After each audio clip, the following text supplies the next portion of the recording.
à toutes et à tous dans cette série donc de sagesse, d'aphorismes des anciens.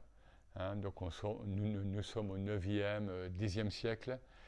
Là, c'est un soufi de l'école de Bagdad, de Somnoun, mais qui n'est pas très connu, mais peu importe, et qui nous délivre une perle qui vaut pour toutes les époques et peut-être encore plus pour notre époque. Il nous dit, le soufisme, donc voilà, c'est parmi ces définitions, parmi ces 1000 définitions, quand je dis 1000 c'est symbolique, du soufisme qu'ont donné donc les anciens. Donc on lui demande qu'est-ce que le soufisme? Et il répond, le soufisme c'est que tu ne possèdes rien et que tu ne sois pas possédé. Donc par rien. Voilà, bon apparemment ces enseignements sont tellement simples parfois qu'ils peuvent même paraître simplistes. Et pourtant, il y a une telle sagesse. Alors, ça ne veut pas dire, bien sûr que ces gens-là ne parlent pas au niveau matériel, même si la plupart du temps ils vivaient parfois dans le dénuement ou en tous les cas dans une extrême simplicité. Mais ça, c'était l'époque aussi qui voulait ça.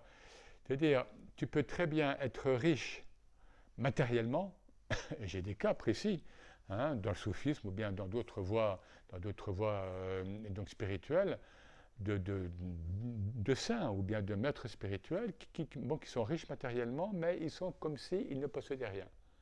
Et c'est le cas notamment beaucoup de maîtres spirituels dans des voies initiatiques, dans des tariqas, qui reçoivent de l'argent, hein, et qui le redistribuent. Donc ce sont des vecteurs, ce sont des canaux, hein, d'échange, de partage. Ça c'était, et c'est encore très fréquent, un cher, il ne s'appartient pas à lui-même déjà. Hein, je veux dire, son être lui-même est à Dieu. Bah, nous sommes tous à Dieu, mais il y a ceux qui s'en rendent compte et ceux qui ne s'en rendent pas compte ou bien moins compte. Un maître spirituel ou un saint, il sait qu'il ne s'appartient même pas à lui. Donc comment l'argent lui appartiendrait-il? Donc voilà, il y a cette circulation. Ils reçoivent et ils donnent. Et ils reçoivent et ils donnent.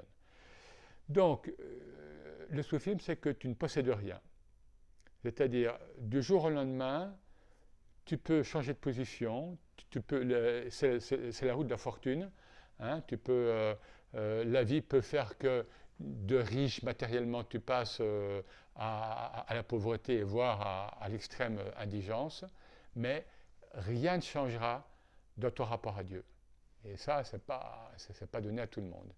Et peut-être plus maintenant de nos jours, parce que nous sommes tellement habitués à consommer des objets, à consommer des biens, même culturels ou autres, que se retrouver dans le dénuement par rapport à ça, c'est très difficile. Pour eux, c'était plus facile, parce que déjà, l'époque portait à vivre, vous savez, les gens, parfois, ils avaient une djellaba. Ils la lavaient le soir, ils la remettaient le lendemain, et des compagnons du prophète ont vécu ça.